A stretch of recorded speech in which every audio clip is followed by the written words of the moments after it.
Hello and welcome to Where the Living Room Used to Be, a podcast about Rhode Island's music scene.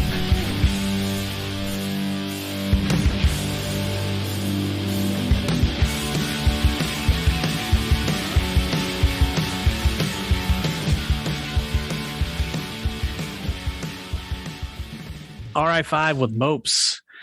What is or was your favorite Rhode Island record store and why? Yeah. So this is going to be a long answer, and it's Perfect. not going to be one. It's going to be a bunch. Perfect. So it has to go in eras for me of like what was and what is. So the music spot for me when I was growing up was this place called Sam's Records and Tapes on Oakland Avenue in Cranston. Mm-hmm. And I don't know how they got their music or how they, but it was always cheaper than most of the retail places. Yeah. So I could go in there and buy 2 tapes where if I went to like Sam Goody or whatever, Strawberries or whatever. Yeah, Strawberries, it would be 1 tape. Yeah. So I bought all of my early tapes at that spot. And yeah, that was just like, I used to be, I took the bus there. Like I'd walk there. That was like my go-to spot as like a kid and a teenager. And then as I started to expand, I don't know if you remember like Home Action Wear. Do you remember that place? Oh yeah. Like Paris and yeah. So I would go to the one in Providence with Sean G, and I would get all of like my mixtapes there. Mm-hmm. So like Clue, DJ Lefty. Fred the Great, like all that shit. Like I was getting at Poem. So that I got to mention that spot. Mm-hmm. Skippy White's was probably one of the most influential record spots in Rhode Island. I mean, all like the underground hip hop 12 inches that I was getting was from Skippy White's. Actually, I got fucking Eminem's autograph at Skippy White's in like 98. He signed I Just Don't Give a Fuck. I still have that record too. But yeah, that was just like a staple. It was like a staple of the Rhode Island hip hop scene. And then I got to mention Luke's, Lads, Round Again, Tom's Tracks, all those places I dug at when I was younger. Mm-hmm. And now, again, I think the best record spot in Rhode Island is Music Research Library. They just got tons of dope shit. Those dudes know what they're doing when they're getting records. Every time I go in there, it's getting heat. Yeah. Heat after heat. Yeah. Yeah. And every time I go to Rhode Island, man, like I'm just like, I make time for it. I'm like, I'm going there. I'm going to spend 4 hours in this place. Yeah. Sorry, other friends. I can't. Yeah, see exactly. you. Like, yeah. I get there, you like, can stand next to me while I'm digging, but shut up and out. Yeah. That'll be like, our bonding time, Yeah. And like that place gets packed and my anxiety goes up and I get very aggressive with my records. So yeah, I love that place. It brings out the best of me, basically. Yeah. What is your favorite drink that's tied to Rhode Island? Dells, bro. Yeah. Dells all day. Yeah. I mean, my kids know Dells. You know what I mean? Like when we go and visit my parents in the spring and summer, they're always asking for it. Especially Cranston, like, it was a big staple to, and it's because not being there, that's what I can't get. I can't get, like, I can get lemonade here, like in DC, but it's just not the same. Like, and like, I'm not really big into coffee milk, and I don't know what other Rhode Island drinks are out there, but Dells is the awful. But that's like, it's just, no. Dells. Yeah. Well, no, I mean, I think that you hit, I also right worked at a Newport Creamery, so fuck, yeah. No, my wife, that was like one of my wife's first jobs working at Newport Creamery. That's awesome. Yeah. But yeah. Well, I worked at a convenience store that had a Newport Creamery in it. Oh my God, that was awful. Awful. It was awful. Yeah. Yeah. But what's are you like straight up lemon with the Dells, or do you kind of vary, or is there like a certain storefront that you go to, or is it just any truck? So the one I go to is on Oakland Avenue, Cranston. That's I don't even know. There's another one on Park Avenue, but I don't know if it closed or. Okay. But the Oakland Avenue one is the OG one in Cranston. That's the one, like, it's always going to be there. They always have like the different flavors. So I was kind of against the different flavors until my sister was like, you need to try these other ones, like the watermelon and all that stuff. Yeah, exactly. So I think I think it's watermelon and There's like a blueberry or something. Or, the blueberry I wasn't feeling the blueberry, but like the watermelon and the original Dells is my go-to. Yeah. And you don't do Mr. Lemon? Or I don't know what that is. Oh no! All right. No. Oh, that's like the big turf war kind of thing. Or not, maybe turf war is the wrong thing, but like it's a tiny spot. It's over here in Providence, kind of over by like PC. Okay.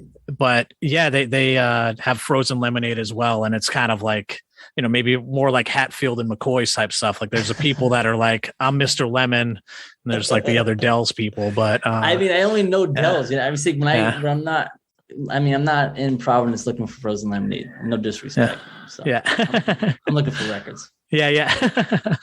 Cool. I guess kind of with that, like, what is your favorite place in Rhode Island? Like, is there a place that you like to hang out? I mean, it can be, it can be a record shop, but, you know, like, is it a certain park or a certain neighborhood or so like anything like that? I mean, I love Narragansett Beach. I love Providence. There's a lot of food spots in Rhode Island that I miss, that every time I go, I try to hit up. Garden Grill, Cafe India, Apsara. There's so many places that that are there that are just incredible food that I just can't get here. So yeah, there's a bunch, man. But yeah, I mean, like, the beach for sure, Providence for sure. Like I even Waterfire, like that shit is unique. And like I would go to it when I was living there, and I was like, it's cool. I've had some really fucking amazing experiences though with like the live orchestra playing, whether it's like classical or jazz, and it's unique. Like I've never experienced anything like it. So when I'm hanging out in Rhode Island, I try to make that a thing. Yeah. So because I miss it. It's like again, one of those things where you don't have it, you miss it. You don't realize how good it is, you know.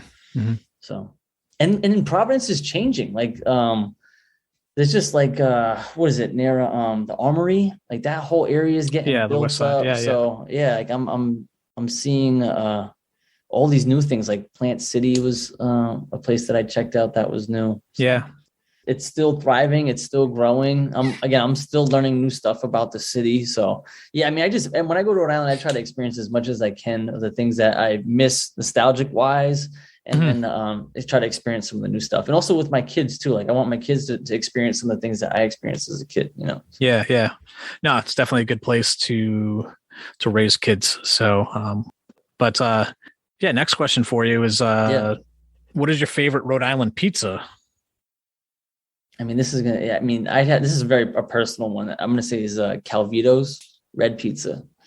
Calvito's is a bakery on Park Avenue in Cranston. It's the red pizza, you know, the round red pizza. Yeah. I know Concertas is like the spot. But I don't really know any of the new pizza joints. And there's some new spot that people are raving about that I'd never been to. But Calvito's has just been like a staple for me since I was a kid, you know what I mean?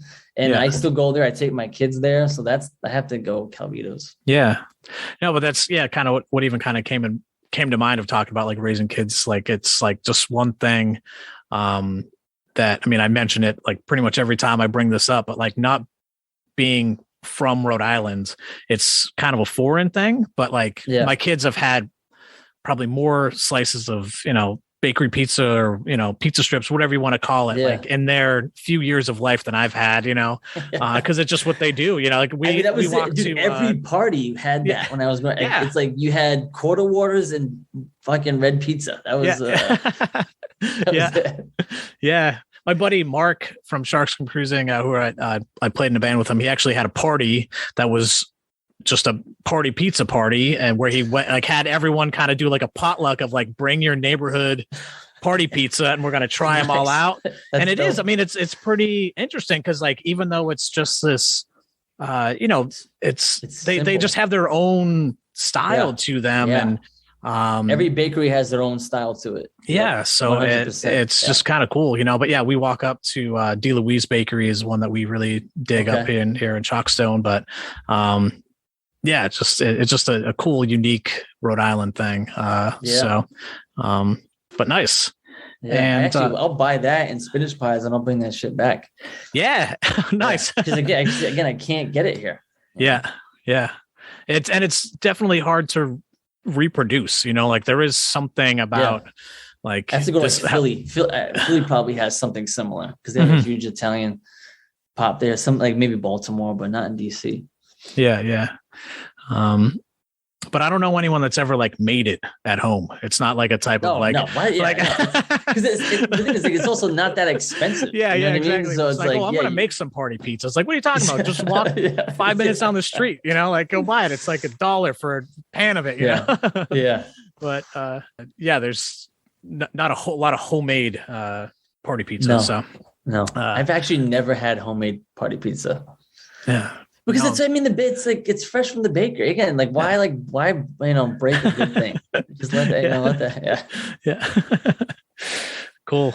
And last one for you is what is your favorite event that takes place in Rhode Island? Be something that you've played, something that you've been to. I mean, and it doesn't have to be music. It could be whatever, parade, I mean, I used to love I think it was called Providence Fest. Yeah. It's not like PVD Fest, but PVD. Like I think it was the one near like the bus station, basically, or like near Kennedy Plaza kind of area. I used to love to go that. We used to ride our bikes when I was older. I used to live in Providence. We would ride our bikes down there and hang out. I love. I love Waterfire. It's cheesy and just so fucking corny as that is. Like, I do love that shit. Again, not having it and coming, everybody gets all excited about it. No, that's cool, man. That's cool. In the India Point Park, like the fireworks at India Point Park, I used to ride our bikes there when I was an adult. Go just hang out, chill, watch the fireworks. I don't know if like that. I used to call it the purple truck, but there was like this vegan. The purple cow truck. What the hell is it called? Like no water? Yeah, like no water. Yeah. Yeah, like the vegan ice cream. Yeah, exactly. Yeah. We used to get vegan food, chill, watch fireworks at India Point. So I think that's like there's always like it's like those quaint places in Rhode Island that I miss. You know what I mean? Like I don't really miss the dunk. Like the dunk is what it is. You know what I mean? I do miss seeing the PC Friars on television, but like I love all those little pockets of Rhode Island that make it what it is and make it unique. Yeah. I mean, it's, as people say, it's a city state, but it just has, so with our cities, it's just kind of neighborhoody and, has that's what makes us cool and makes us unique as people is that vibe that we have. Like I can always tell a Rhode Islander in DC when I'm around them, just by like the way the accent, or at least like the way they carry themselves. Cause we're a different breed of people, Yeah. We're a little bit quirky. But we're not like David Lynchy quirky. Yeah. Yeah. We're like, hey, get out of here. Like, that kind of quirky. We're like, Yeah, no, I hear you. Like it's a different breed, and there's we're able to talk about these things, that there's an identity, that there is something like a level of pride. There's that just isn't like really found.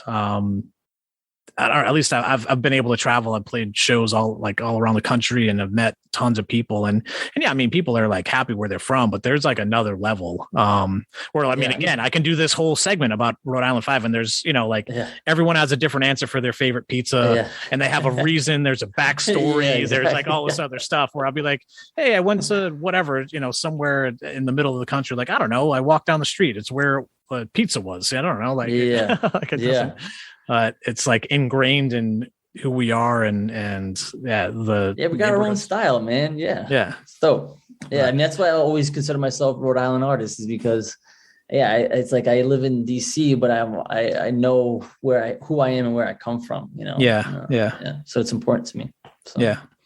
Well, it's great to talk to you about this stuff, and man, and I really appreciate it, Mopes. Again, everyone, check out all your work, check out all the spots you just listed, go and support them. They're all, local businesses, and let me know next time you're up in Rhode Island. Maybe we can connect. Sounds good, man. But, and again, thank you again for all your support. Whatever I can do to hook you up with, free stuff, or just let me know, man, because I want to pay it forward to people who are supportive to me and the label. So yeah, no, that's cool. Appreciate it, man. Cool. What happened to the star patch, starving classes? They were dressed in starter jackets and used to target practice, smarted by fascists. Cannon fought up for the sarcastic music blogger antagonist. I'm pissed starting shit like Chris Weingarten, attacking his peers packed at a conference with a list of facts backing my argument. 90% of what you print's popular gossip. Instead of playing the part, you passing a pathogen. Garbling jargon, barking about what a modern classic is. Never mastered the craftsmanship, calling Muhammad Cassius. You white upper class, gentrified, Harlem blasphemous. Wear it like a patch, but you part of the establishment. I don't give a fuck what you like, cause you arrogant. Copy and paste from all the sites, it's embarrassing. Made a living as a vampire like Robert Pattinson. Drain it till it's empty, now it's fucking trendy. We're all just pretending to be people that we envy. Here's the fucking selfie, face value at a penny. This is one versus many, fuck it, come on. Critics become crickets and dismiss me as a hater, giving 5-star ratings to another gangster who shoot themselves in the foot for street credibility. Hoping it would help them sell records in the industry. It's all about receptive imagery, not validity. The gimmick epitome of definitive mimicry. Excessive, got more than you need. Possessive, invest in your community instead of cars and jewelry. You ain't a boss, homie, you Tony Danza. Working for an Angela, supporting a Samantha. Never read The Art of War, but you quote Sun Tzu like it's something new. Check 1, 2. When I was paid minimum wage doing manual labor, you were pretending to move bricks like Manuel Noriega. Convinced you were a gangster, pimp and a hustler. This is one versus the numbers. Come on, while you were splurging, circled by twerking ex-girlfriends. Michael Brown was being murdered in Ferguson by the same phallic idol you be worshiping. Sacrificing virgins for the riches you're immersed in. So when you spit that shit about the clips you inserting in, I want you to picture him with sniffling, gurgling, middle of suburban. Local kids learning, the system is disturbing. Cops killing them like vermin. It's Simpson versus Furman. It's 5 cops, it's 29 shots, and now the city's burning. Listening to fictitious verses about victims you murdered. A witness in third person is business, not personal when you triple your earnings. Ignorance is perfect behind closed curtains of Gucci frames and rose tints inserted. Blood so cutthroats, I hope it was worth it. See, there's a body count you collected, but it's not from the weapon you pretend's an extension. But what you represent, the message that you're sending. Killing your own people's a profession, an investment. The biggest threat to ghetto residents since the crack epidemic is a gangster rap record. The excessive violence projected, receptive by mirrors who reflect it in environments susceptible, perpetual, like dependent on your necklace or someone's necklace. Wearing the same necklace is endless negligence of the negative effect you have on